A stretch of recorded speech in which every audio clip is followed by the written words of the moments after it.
Hey guys, how's it going? I just wanted to kind of get a good video of this build I'm doing right now.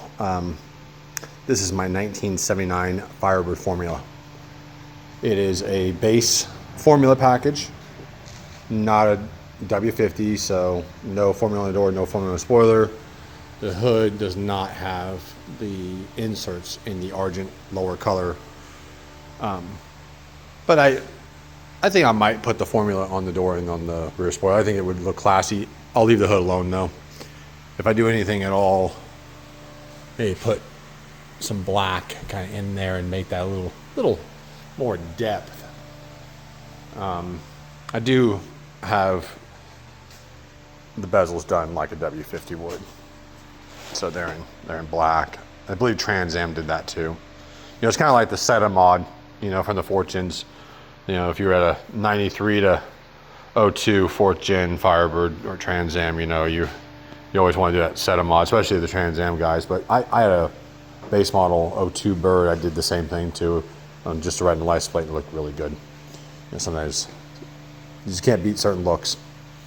It is currently 500 Cadillac swapped.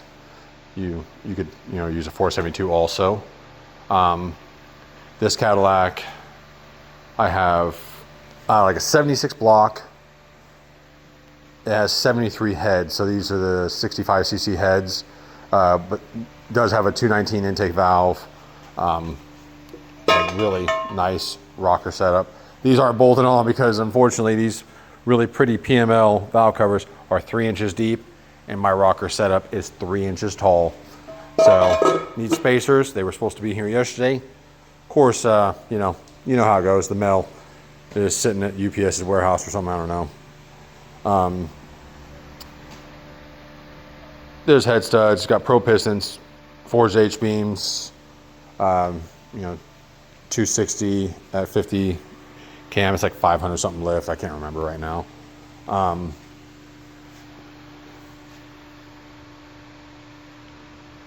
It's up to 514 cubic inches now. It had water in the cylinders when I got it. It actually, I bought this off Marketplace. It had an Eldorado pan on it. This edelbrock that's all cleaned off and painted for whatever reason. That guy tried to hide it. And it did have that valve train in it. Had a different set of valve covers that were almost like the old Potters from the early 2000s. I sold those off and they gave me enough to put towards these PMLs because I've wanted these valve covers for so long. I just love them. I'm actually gonna do the script in black, so that way it really pops. It's got to get there. So, you know, a million things to do all the time, especially when you're squirrel brained like I am. It is a TH400 on it. I would love to put a T56 on the back of it, and I have a T56 for it. I plan on doing, but it is busted up pretty good. It was a Marketplace find for like $500. And anytime you buy a T56 cheap, you know you're getting, you know, a pretty screwed up unit there. But this is using the cast pan. I got a deal on it from a guy on the 472-500 Facebook page. You know, so to put it in the car, you have a few options, but I didn't really like some of the options. You could use the factory style Cadillac mount, which is this right here. It's, you know, I did mess with it quite a bit. I tried to make it work. Probably would have been a little bit better if the pin was in the middle, the stud. Some of the mounts are like that. I think the earlier versions of this one were. I bought the Cadco Universal plate with that. It didn't work for me. I think if you had a G-body, it'd probably be fine, but they actually have really nice G-body mounts. Maybe if you had a Chevy truck or something. So I went with 425 brackets. This side over here, you can really see it well. 1977 to about 1985, 425, 368. I don't know which models, if it was like, you know, Fleetwood or Sedan DeVille Fleetwood or Seville or whatever. but they had this bracket, and it takes the Cadillac style, or even, you Mopar guys out there probably notice this too, Mopar style, and takes it to Chevy clamshell. Makes that just a breeze of getting that in there. It takes and moves the whole mount back, which is really nice. I actually, before I welded this, I just had the bolt slipped in, not even tight or nothing. I just had the bolt slipped in, and I was able to release the engine hoist. And with the transmission, of course, on the crossmember, the engine just sat here. It didn't slip forward, nothing. It was fully balanced in the car, which told me right then I had done something right. The mounts here, I used 301 Pontiac, which this car was a 301 two-barrel car. So I just happened to grab one of the old mounts when I was messing around, and it fit well. At first, I grabbed a small block Chevy mount, for a 77 or 78 Chevy truck, because they're about the same, but I guess these little ears on the mount do change slightly. So I learned that the Pontiac ones fit better. Normally they're 3-bolt. But the aftermarket ones, for some reason, made them 4-bolt and moved one of the bolts holes over. They get some things right and they get some things wrong. I don't understand that. But I just used 3 bolts out of the 4 because the 4th one would have been a pain in the butt to get to. So that cast pan, or the Eldorado one, I wanted to show this. We got pretty good clearance. It's about 1 inch below this cross member there. If you don't hit any speed bumps at Mach 1, you'll be fine. This is the Cadco dampener, which is nice to have, and their timing tab. I probably should have asked more questions, because it would have been nice if this timing tab would have been closer, and really it needs to be. And I may even call them and see what if they got something that's better, because with it being that far away and it's already distracted enough here, it's a pain in the butt you move your head just a little bit and you're off, so right now it is it is at 16 degrees below top dead center, and I stabbed in the dual sync. This MSD dual sync is kind of an interesting thing. Cadco offers this. Scott Hatch over there, he does the conversion to make it work on a Cadillac. You got your crank and cam signal, which is nice for EFI. This is going to go with the Sniper 2 system here. And there's an adapter to make the MSD work. It's kind of weird because MSD is Holley, and I don't know why the Hyperspark, they didn't match it with this, whatever. There's probably some reason, I don't need to know. But you got to get the conversion harness to make it work. There's plug in, and then there's it's a pink wire, so probably hot. This engine is 11-to-1 compression. Most of the time you see these at 8-to-1, especially for that 76. I have a 70 I was mocking with. It's over there behind the fan. Some of the things I liked about it, I definitely used on this engine, which was I tapped the side over here for heater hose instead of the back of the head like we're all used to. When the machine shop sent these back, they actually flipped the heads around. Not a big deal. It doesn't matter. So my plugs are up front. I guess if I have a leak, I can just get to it immediately. On a 70, you actually do not have these. They don't exist at all. These heads are from a 73 though, so you can kind of see they've been plugged. They would have had the smog stuff in them. So there's a flow cooler on there. It's kind of a must-have. I did do the cooling system mods to this, which is where you take the block and you over drill one of the holes out, and then you add another one at the back of the block, and it helps flow.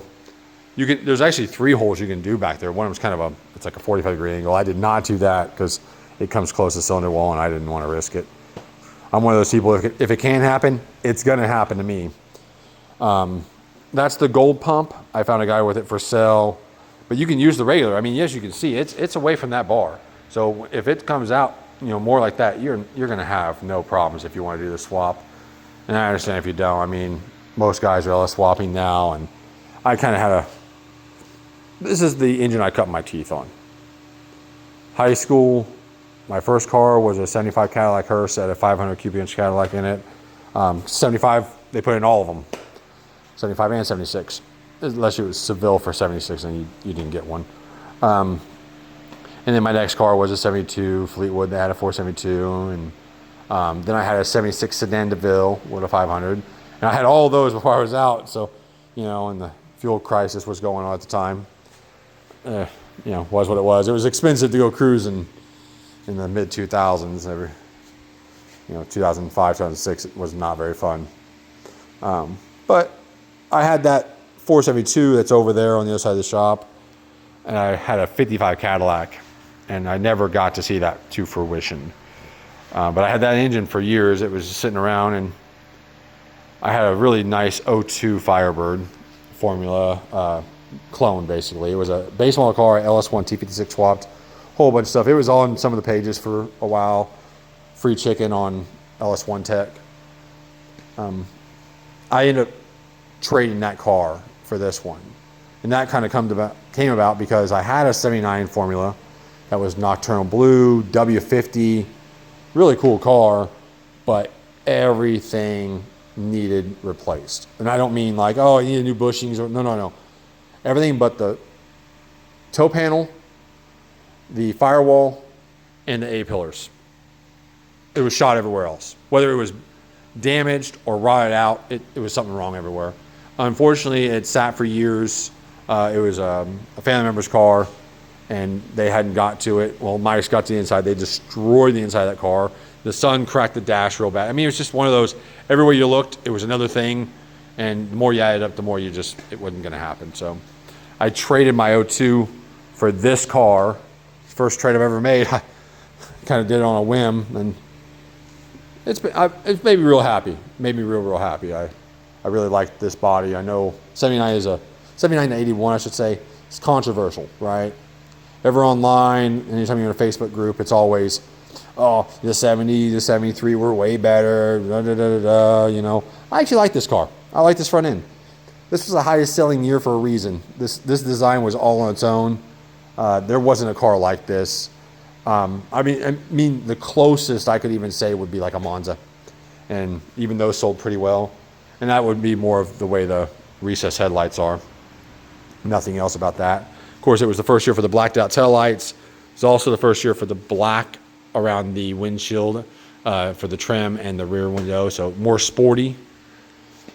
But I basically took a car I really liked, and I took a motor I really liked, and that's kind of how this went. I could have had actually a 6.0 lined up and 80 and all that fun stuff that we're all kind of used to seeing, and that's, I decided on a whim. I didn't want to do it. I sold the LS3 heads off, and I sold the block off, and said, I'm done. I did enough LS stuff, and nothing wrong with them. Just wanted to do something different. And that helped me fund all this. So back to the swap here. So we got the CVF kit. This gets us out of the way. It also is just really pretty looking. Gave us AC off to the side, which Cadco, you can do a lot of stuff with their stuff, but I did not want to have a big, compressor right here. I definitely didn't want that old A6 there, which would have been a nightmare. And, we're all used to these peanut style. These are great. Yes, it costs. I mean, there's no doubt about that. And it's one of those things, if you're going to do it, you're going to do it. I kind of didn't spare expense when I did this one. It's annoying how all these kits, whether it's March, All-American Billet, or CVF, they just give you this reservoir. And they're just like, you figure it out. And I guess what drives me kind of nuts about that is you sell a bracket kit for an engine. Why not sell a bracket for your reservoir, for your bracket, for that engine? It's all in one kit, right? I guess it was my time to gripe on that, but I 8180 swapped that 77 GMC out there. When I did that, a lot of the extra stuff just went in my box of BS and things, and One of those pieces was this bracket here. This is a heater hose bracket. It normally sits on the passenger side, flips up, and goes over the valve cover on an 8.1. The end here actually kicks out, and it has a plastic hose holder, that they snap into. I straightened that out. I almost straightened the bracket out, and then my judgment said, just leave it alone, just mess with it. So I got some washers out at first, and I put some washers in here, and I worked the bracket some, and it actually had a hole right here. I've been kind of laughing about this because it isn't perfect. I put the reservoir on there, and I just tightened that one side until it would just hold still. And I had this, it was lower, and I've moved it a couple times now, and I found the sweet spot here. And with the return, you got your 3/8 MPT to your nipple or your male to a T. And I actually had an A in here I was going to use. Move that out of the way here. And then I was like, man, I don't really want to make a bunch of stuff work. I think I had that barb still. I went over to the junk box. I still had it from when I pulled it out here. But you know how that is. Sometimes you toss that stuff away. I'll put that back in. I did use an ear clamp, just like they did from the factory. I really wanted that tight there. I didn't want to worry. Which I'll just regular worm clamp the rest of this. I mean, there's no reason not to. But I really was impressed how easily this fell together, I should say. I did not mess with the bracket. I didn't bend it or nothing. Just as I found it in my junk box is how I used it. And besides, like I said, straightening it out. And I did have to drill one. You can kind of see right there. I drilled that out. That way it would fit the block. There's another hole. You can kind of barely see it. I mean, I know I painted everything black. I kind of like that on engines. But back to that, it just fit. It put return right in the line, and I've got all that going back to the Hydro Boost unit. We'll get in that in just a second, and then pressure lines, that hose went right through. I didn't modify any of that. I just slid the hose through, and it's just real nice. I did, I cut a piece of rubber and just stuck it in there. I drilled a hole in there so I could zip tie and kind of pull that line over. I would finish this out, but I don't have any -10 fittings, so I'm gonna have to order a -10, and I'll probably change this to a 3/8 barb also. That way, it just kind of come down, just loop over right into a -10 female to, barb as well. A lot nicer. Because we got 3 words for that: barb, male, and nipple. You choose your picking on that. I think I did talk about the headers, but I'll go over them one more time just in case I didn't. But this is the Cadco Universal. Came in a set. It fits tight against the block. Scott Hatch has a video. It shows it. Man, this thing is amazing. On that side is the CAD 700P. It fits up. And it goes in, and the tube comes up and over. Actually comes really up and over too. I mean, really fantastic there. If I'm repeating that, I'm sorry. It's kind of hard to keep track with my squirrel brain. But use the Pro Touring control arms with it. It really gives a lot of clearance. So I'll go back over here to the Hydro Boost unit. I found this on eBay. It fits 7081. You can go pull one in a junkyard. I mean, we all know. I mean, there's a million videos out there of how to do it. Nice thing about this was it was already spun, articulated with the canister this direction, and bracket ready to go, orientated for this car. So, it just fits perfect. And it was inexpensive compared to like a CPP kit and all that stuff. If you spend any time at all around a 472-500, they're wide. They're very wide. And they get wider when you start doing the stuff I'm doing here, which is big valve covers and spacers now and everything else. The small booster, I didn't even attempt it, but it's not going to work. You could try all day long. You're never going to get a small booster in there with these big valve covers. You could probably do it with the stock valve train and stock covers, but you go messing with valve covers, you're not going to have that room, and that means messing with valve train, you're not going to have the room. These are not bolted on, like I said before.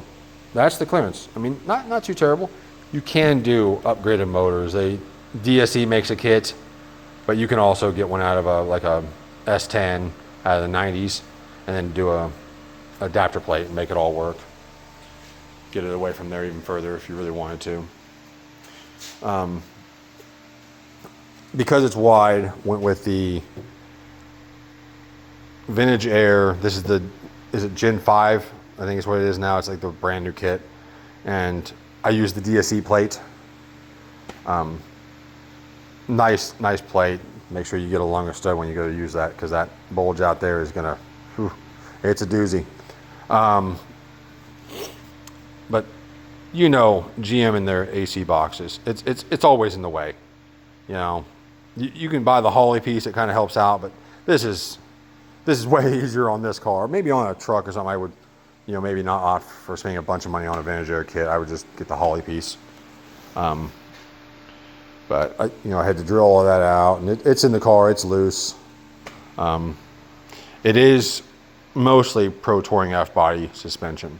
I did buy the lowers and the uppers on Marketplace, and the lowers are Speed Tech. They're pretty nice, and the uppers are Pro Touring F-body. And after I got all that, I just bought everything from Dave over there. I've got subframe connectors sitting over there. I'm waiting on the solid mounts to show up because I got to get those in. They're supposed to be here soon. And then I bought his upper adjustable shock mount kit. I need to weld that in, weld the other side in too. I kind of messing around with other stuff. I got excited and got the engine in the car yesterday. So, squirrel brain over that, messing around, wanting to play with the block instead of doing the real work. Nice thing about these, and I actually put one together over here so you could really see. You put your coilover in, but then you can adjust your ride height here. So, right there, we just lowered the car. We just raised the car, and we did not mess with the spring dampening. So we can have a stiffer spring, a softer spring. We can change that ride quality how we want to, how we need to, without affecting ride height. We can change ride height on its own. So if you need to go up, you need to go down, or maybe you just want to go down. You want to lower the car down. I'm kind of that way with it. Along with that, I did change to the Pro Touring intermediate shaft. I mean, you could use the other ones too. I mean, they're all out there, but needed that clearance there. Along with that clearance, this armature, any 7081 guys know, this thing it's kind of an annoyance for swapping, even LS stuff. Even though small box, it shouldn't really harm them, but it does get annoying. I ordered a ShiftWorks kit that's going to put the neutral safety and the reverse lights on the shifter, the factory shifter. And this has a factory slap in it, which it's a gimmick. I mean, I don't really need it, but it's just fun to have it.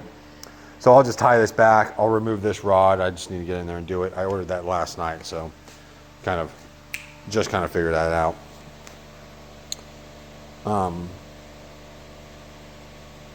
The car is a pretty clean car. That trade was definitely weighed in my favor. I felt like, at least. My 02 was just a base car with an LS1 in it and a T56, but this is a really nice car. It did not have carpet in it, and the headliner was out, and there was no center console, so I did all that work.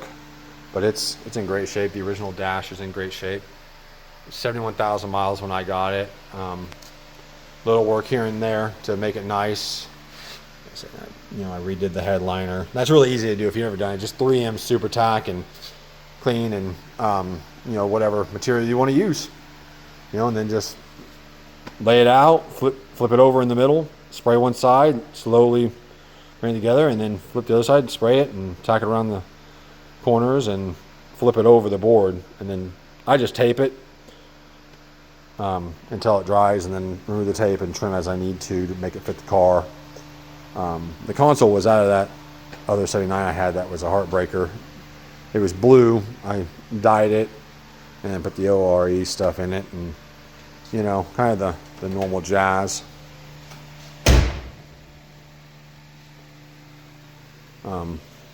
Tanks ink, anytime you're messing with injection, you're along the lines of an LS swap. That's how I at least I see it. So I just kind of follow the same stuff that you would need to do an LS swap and do it on this stuff. So it'll have an in-tank pump, Walbro 255 most likely. Don't think I need a 340 or anything. This is probably a 500, 550 horse. I can't imagine it's any more than that, because it really needs bigger heads for more power than that. This combination is, Cadco kind of builds the same thing a lot, and that's about where they're at, is 550. I'm 11 to 1, so I'll have, what is that, like 30 more horsepower. So, that's why there's probably like 550. Maybe I'll put our dyno and we can get our heart broke. But, I don't know, it's kind of fun stuff. So, if you have any questions on it, always just leave it in the comments. I'll check. I'm good about responding. I have no secrets to hide on any of this stuff, and I'll tell you any of the stuff I went through.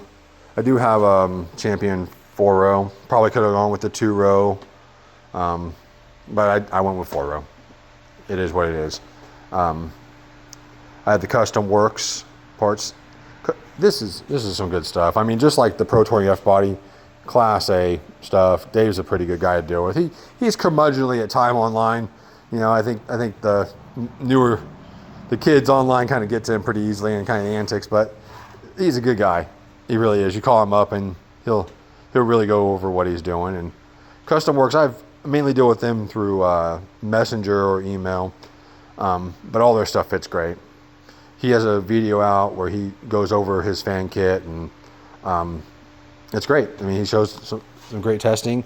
Of course, we got a Firebird, so we've got 4 bolts, not that 3 bolt that you see on Camaros.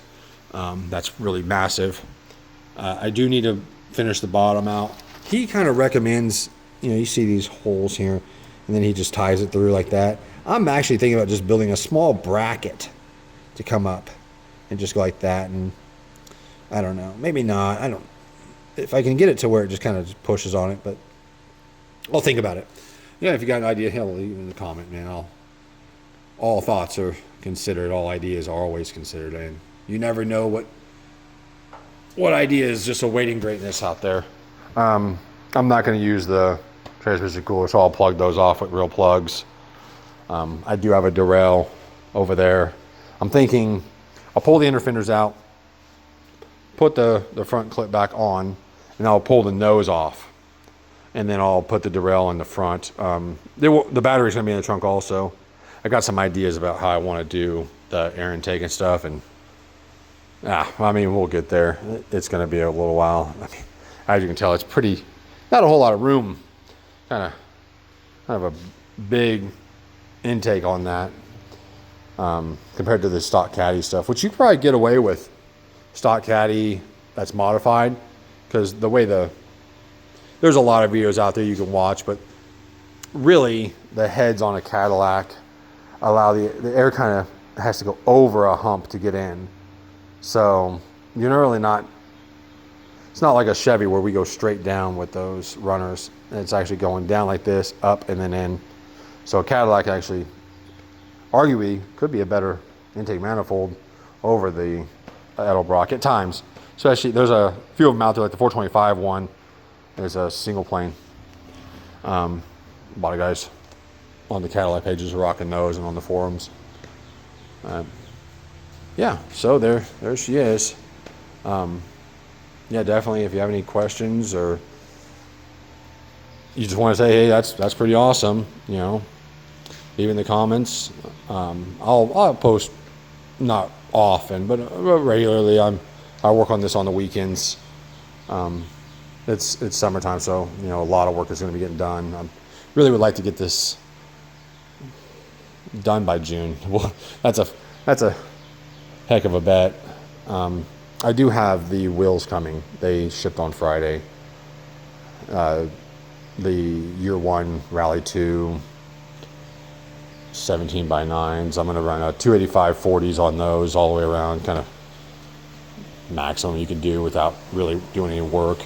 I have an original rally car, so I want to keep that aesthetic. I don't mind a little bit of modification. I like to kind of play off of that. Well, thanks guys.